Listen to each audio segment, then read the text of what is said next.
Ladies and gentlemen, imagine a battlefield where the enemy isn't just fighting you, they're actually rewriting your own orders before they even reach your command tent. We step into a map room in the late autumn of 1944. The air is heavy, thick with the scent of stale tobacco and the metallic chill of a dying season. On the walls, the massive charts of the European theater show a relentless Allied juggernaut, a line of steel pushing toward the very heart of the Reich. To any observer, the victory of the American High Command seems like a mathematical certainty. But look closer at the men staring at those maps. Their eyes aren't filled with the confidence of conquerors. No, they are filled with a flickering, quiet terror. The silence in this room is more deafening than any artillery barrage. It is the silence of a command structure that is beginning to realize it no longer controls its own shadow. For decades, you see, the history books have told a very specific story about this moment in the war. They speak of overextended supply lines. They talk about the fog of war and the unfortunate, accidental breakdown of communication during the winter months. Firmly, we've been told that what happened next was simply a series of logistical errors, a byproduct, actually, of a military moving too fast for its own good. But tonight, we peel back the layers of that comfortable narrative. We are entering the territory of the ghost front. This wasn't a tragedy of errors, it was a masterpiece of subversion. While the American soldiers were digging into the frozen earth of the Ardennes, a shadow campaign was being waged not against their bodies, but against the very perception of their commanders. It was a phantom offensive, a psychological surgical strike designed to turn the American High Command into its own worst enemy.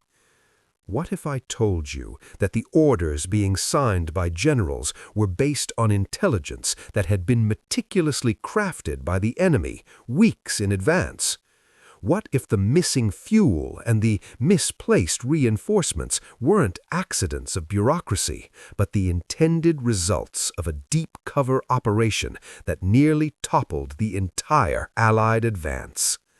Ladies and gentlemen, the greatest threat to the American victory wasn't a hidden bunker or some new superweapon. It was the terrifying reality that the High Command was fighting a war on a map that the enemy had already redrawn. We are about to uncover how the strategic subversion of 1944 almost changed the face of history forever. This is the story of the war you were never supposed to see. Ladies and gentlemen, in the autumn of 1944, the American war machine was, a titan of cold, hard steel. Deep and authoritative, from the opulent map rooms of Supreme Headquarters down to the mud-cacked forward command posts, the mood was one of absolute, unwavering certainty. Logistics, you see, was the very heartbeat of this army, a symphony of supply chains, tens of thousands of tons of fuel, and the rhythmic clatter of tank treads moving eastward. To the generals in command, the war was a simple equation, right? Massive industrial output paired with crushing artillery support would inevitably grind the opposition into dust. They called it the fog of certainty. The intelligence briefings were thick, precise, and, in hindsight, dangerously optimistic. They believed, they truly believed they were reading the enemy's heartbeat, mapping every movement, and anticipating every single feint. The High Command felt invincible, wrapped in the comforting blanket of their own superiority. If a bridge was destroyed or a supply truck went missing, well, it was written off as the inevitable friction of war, a logistical headache, a minor bottleneck, a mere bureaucratic hiccup in an otherwise unstoppable advance. They were so busy looking at the macro-level movement of their own divisions that they stopped looking at the ground right beneath their boots. There was a profound, almost arrogant confidence in the air. The assumption was that the enemy was broken, fractured, and frankly, incapable of coordinated, large-scale offensive operations. It was the hubris of the victor before the battle had truly reached its crescendo. They were operating on a reality that had been curated, polished, and presented to them as the truth. Every report that reached their desks seemed to confirm exactly what they wanted to hear, that the final blow was imminent and the enemy was on the brink of total collapse. But as the officers toasted to a swift conclusion, something was shifting in the dark corners of the theater of operations. Beneath the veneer of standard military procedure, a shadow was growing. The command structure remained blind, distracted by the very brilliance of their own logistical mastery, ignoring the subtle, terrifying gaps appearing in their theater-wide data. Why did the most sophisticated intelligence network in history, backed by the best technology of the age, fail to see a massive, mechanized army massing in silence right under their noses? And more importantly, who was feeding them the very lies that ensured they stayed blind? Well, that is a question that requires us to look at the one man who realized the map was wrong just before he was erased from the record. Ladies and gentlemen, you see, the reality buried deep within the classified archives is far more chilling than a simple oversight or a failure of imagination. This was the Ghost Front, a symphony of deception played on the most sophisticated instruments of war. We often think of battles as mere collisions of steel and fire, but the most lethal blow in this entire campaign was struck with ink, radio waves, and the calculated manipulation of the human ego. You have to understand, the enemy did not just hide their movements, they redesigned the Allied reality from the ground up. This was a multi-layered campaign of information warfare that targeted the very way the Allied command processed the world. They injected spoofed reconnaissance data directly into the veins of the Allied intelligence network. Every scout plane that flew over the dense forests of the Ardennes saw exactly what the enemy wanted them to see. Empty roads, skeletal supply lines, and the heavy stillness of a defeated, retreating army. But behind that curtain of silence, a mechanized monster was breathing, fueling up and sharpening its teeth in the dark. The technical execution, frankly, it was a masterpiece of subversion. For every real battalion held in total radio silence, well, the enemy created 3 ghost divisions through redirected radio traffic and decoy signals. They knew the Allied codebreakers were listening, and they used that very expertise as a weapon. They fed the Allies a diet of false hope, you see, confirming the exact biases the High Command already held, that the enemy was too broken, too exhausted, and far too disorganized to ever mount a counteroffensive. It was a psychological trap of the highest order. The Allies became victims of their own logic. They looked at the map and saw a vacuum because they simply could not conceive of an enemy capable of moving 50 divisions in total secrecy. While elite Allied divisions were deployed to hunt shadows and guard against phantom threats elsewhere, the real Iron Fist was massing in the one place every general agreed was impassable. The enemy had realized a terrifying truth about modern warfare. You do not need to destroy an army on the battlefield if you can first paralyze the mind that commands it. They turned the Allies' brilliance into a blindfold, ensuring that when the first shells finally fell, the men in charge would still be arguing over a map that did not exist. But that leads us to the most haunting question of all. When the very data you rely on is a lie and your own intelligence is weaponized against you, how do you fight an enemy that has already won the battle inside your own mind? Ladies and gentlemen, the clock is ticking toward a catastrophe that, well, should have been impossible to ignore.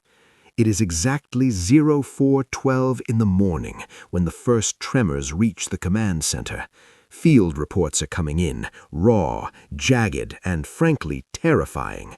Frontline commanders are screaming into their radios, describing the distinct rhythmic thunder of heavy artillery and the unmistakable mechanical roar of encroaching armor.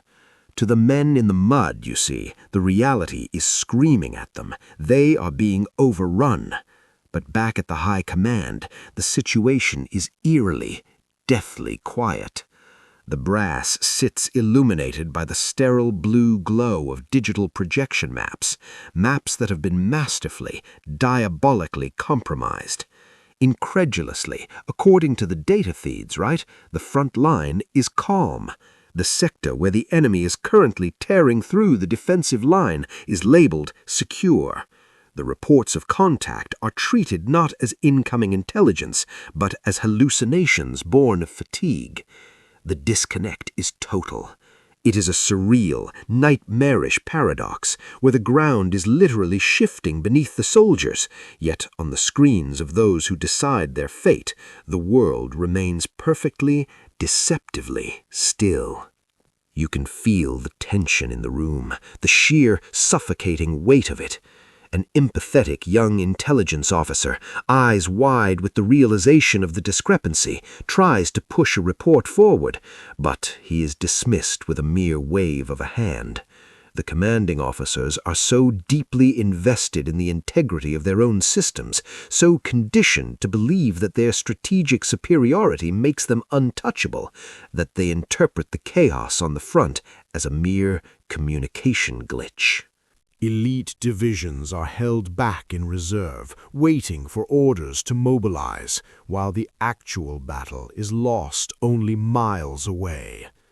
These men are essentially being ordered to sit on their hands, while the spearhead of the enemy force carves a path straight through the heart of their defense.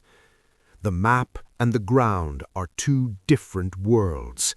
And the tragedy is, the men in charge are choosing to live in the map. They are paralyzed by their own assumptions. They have built an impenetrable fortress of logic, and now they are trapped inside it as the roof begins to cave in. But even as the front line shatters and the realization finally begins to claw its way into the command tent, the true horror of the situation is only just beginning to manifest. Because, you see, the enemy hadn't just deceived them about where the attack was coming from. They had planted a deeper, more lethal trap that was only just about to be triggered. What happened next wasn't just a military defeat.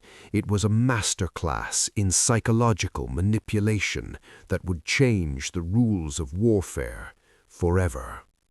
Ladies and gentlemen, as we sift through the smoldering wreckage of the Ghost Front, we are forced to confront a cold, unvarnished truth. The battlefield is no longer merely a landscape of steel, mud, and gunpowder. The true theater of modern war has migrated. It has shifted from the physical planes where men bleed to the silent, invisible architecture of the human mind. The Ghost Front was never about holding ground. It was a surgical strike against the very concept of certainty. By weaving a tapestry of manufactured intelligence, the architects of this campaign forced the American High Command to fight a phantom. You see, every report, every intercepted signal, and every tactical movement was a calculated brushstroke in a masterpiece of deception. The American command did not lose because they lacked courage or firepower. They lost because they had surrendered their perception to the enemy. This campaign served as a harrowing baptism by fire for military intelligence. It stripped away the comfortable illusions of the past and replaced them with a brutal new reality. We saw the birth of a doctrine that values perception management above raw kinetic force.